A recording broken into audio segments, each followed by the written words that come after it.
带回去做，带回去做。好，待会交流。谢谢研究。我看你那我捞起来。医生机。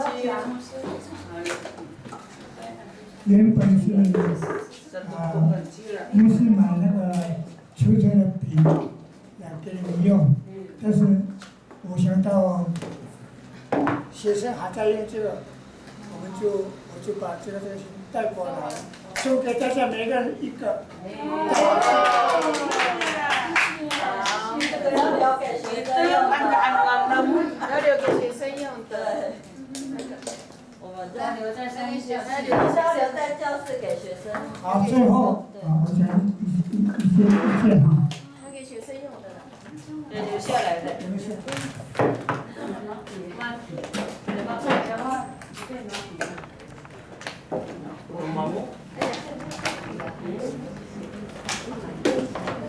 我看了以后，最漂亮的也是还没有洗哦，这个最漂亮的。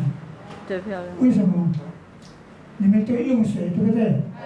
不要用水。所以我说要有耐心，就是打到这样的时候，洗的时候更亮。因为现在洗有放水的，洗的时候会变黑。没关系，那个纹还是会出来，不像这个这样哈。所以要做的时候要有耐心，在你们说要有耐心打、敲，它才会漂亮。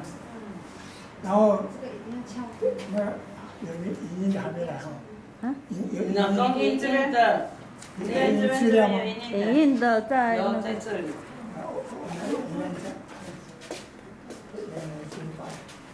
这里挂。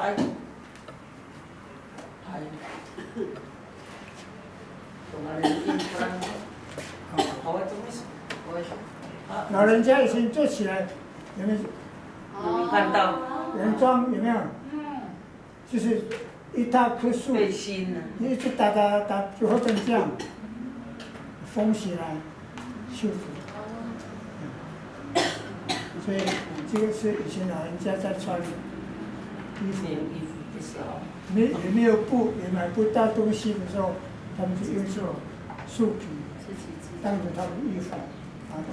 所以我刚才说，祖先的智慧我们买不到，用金钱买不到的，就是这个，包括我自己也买不到老人家这么好的智慧，还好我们还有写到，还有看到，还有做出来，才有今天啊。